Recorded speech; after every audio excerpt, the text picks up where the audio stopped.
বাংলাদেশের অভ্যন্তরীণ ইস্যুতে হস্তক্ষেপ করলে ভারত নিরাপদ থাকবে না। বাংলাদেশ সরকারের একাধিক মন্ত্রী এমনই ঘোষণা দিয়েছেন। ফলে ভারতের সাথে বাংলাদেশের সামরিক এবং কৌশলগত সম্পর্ক তলানিতে পৌঁছাতে চলেছে তা এক প্রকার নিশ্চিত। গত 17 বছর বাংলাদেশ পরিচালনা করেছে শেখ হাসিনা সরকার। তিনি ঢালাওভাবে ভারতের সমর্থন পেয়েছেন এবং কি রাজনৈতিক আশ্রয়ের জন্য ভারতে পালিয়েছেন।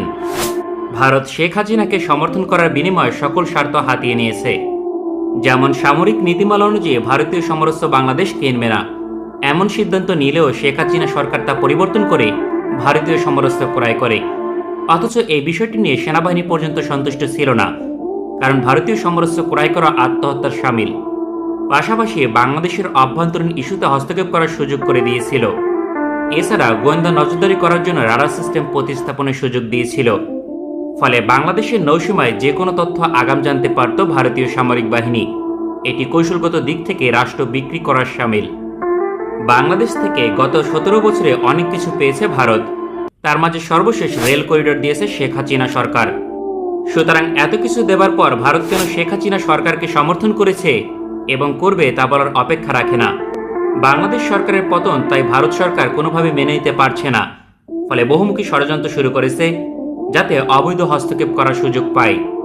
এই নাটকীয়তার মাঝে ডক্টর মোহাম্মদ ইউনূসকে সরকার প্রধান হিসেবে ঘোষণা করেছে বাংলাদেশ। পরবর্তীতে একটি ভারতীয় গণমাধ্যমের সাক্ষাৎকার দেন ডক্টর মোহাম্মদ ইউনূস, যেখানে তিনি ভারতকে হুঁশিয়ার করে বলেন, ভারত যদি বাংলাদেশের অভ্যন্তরীণ বিষয়ে হস্তক্ষেপ করে তবে ভারতকে এর মূল্য দিতে হবে। 7 সিস্টার হিসেবে পরিচিত পূর্বাঞ্চলের 7 রাজ্য আর নিরাপদ থাকবে না। ভারতের জন্য কৌশলগতভাবে অনিরাপদ অঞ্চল পূর্বাঞ্চলের 7 রাজ্য। এই রাজ্যগুলো হচ্ছে অরুণাচল, আসাম, মেঘালয়, ত্রিপুরা, মণিপুর, মিজোরাম এবং নাগাল্যান্ড। এই অঞ্চলের আয়তন প্রায় 3,50,000 বর্গ কিলোমিটার। প্রতিটি রাজ্য ভারত থেকে স্বাধীন হতে চাইছে। এর মাঝে কয়েকটি রাজ্য বাংলাদেশের সঙ্গে যুক্ত হতে আগ্রহী। বাংলাদেশের সহযোগিতা ছাড়া এই অঞ্চল কোনোভাবে ভারত নিয়ন্ত্রণ করতে পারবে না। শেখ হাসিনা ঢালাওভাবে এতদিন ভারতকে এই ইস্যুতে সমর্থন দিয়েছে। ফলে ভারত যদি বাংলাদেশের অভ্যন্তরীণ বিষয়ে হস্তক্ষেপ করে তবে পূর্বাঞ্চলের 7 রাজ্য স্বাধীন হতে সহযোগিতা করবে বাংলাদেশ। এমনই বার্তা পরোক্ষভাবে দিয়েছেন ডক্টর মোহাম্মদ ইউনূস। দেশ পরিচালনার ক্ষেত্রে কখনো কখনো শক্তিশালী বার্তা দেওয়ার প্রয়োজন হয়, যা কখনো অতীতের সরকার করেনি।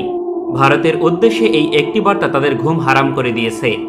ভারত এখন বর্তমান সরকারকে সমর্থন জানিয়েছে, একই সঙ্গে শেখ হাসিনাকে দীর্ঘদিন আশ্রয় দিতে আগ্রহী নয়। তার পরিবর্তে বাংলাদেশে পাঠিয়ে আবারও রাজনৈতিকভাবে শক্তিশালী করার চেষ্টা করবে।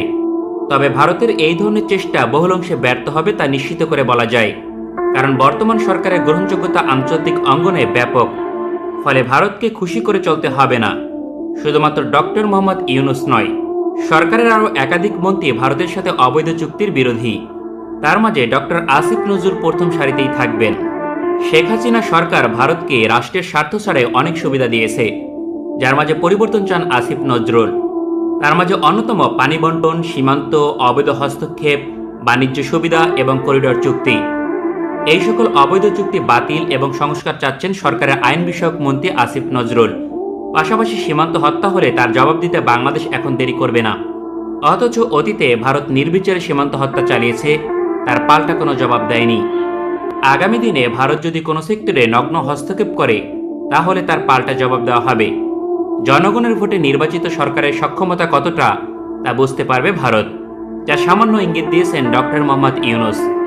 আগামী দিনে ভারতের সাথে সামরিক সম্পর্ক সীমিত করবে বাংলাদেশ সামরিক বাহিনী, পাশাপাশি সমরস্য ক্রয় স্থগিত থাকবে।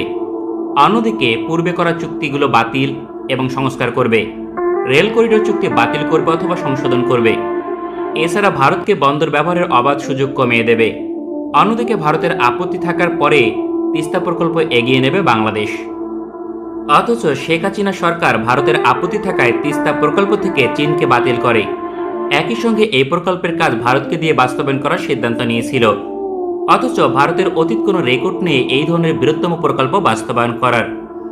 তবে নতুন করে তিস্তা প্রকল্পে ফিরবে চীন, যার কাজ অতি দ্রুত বাস্তবায়নের সম্ভাবনা রয়েছে। বাংলাদেশের নতুন সরকার পশ্চিমাপন্থী হবে না, তার পরিবর্তে দেশের স্বার্থ বিবেচনা করবে। কারণ পশ্চিমা কোনো দেশের সহযোগিতায় সরকারের পতন হয়নি। ফলে পশ্চিমা দেশগুলোর কথা শুনতে বাংলাদেশ বাধ্য থাকবে না। তাই চীনের সাথে বাংলাদেশের অর্থনৈতিক এবং সামরিক সম্পর্ক কমবে না। প্রয়োজন অনুসারে সকল দেশের সঙ্গে সম্পর্ক বজায় রাখবে বাংলাদেশ। তবে সরকার পতনে আন্তর্জাতিক অঙ্গনে কোনো দেশের ক্ষতি না হলেও অপূরণীয় ক্ষতি হয়েছে ভারতের। তাই তো দেশটির প্রথম সারির গণমাধ্যম রীতিমতো দিশেহারা। একই সাথে ব্যর্থতার দায় নিয়ে পদত্যাগের দাবি উঠেছে অজিত দোভালের। কেন ভারতের গোয়েন্দা সংস্থা বাংলাদেশে ব্যর্থ হলো তা অনুসন্ধান করতে ব্যস্ত দেশটির জাতীয় নিরাপত্তা কমিটি। দীর্ঘদিন ভারত বাংলাদেশে লুটপাট চালিয়েছে, এখন তার উল্টো চিত্র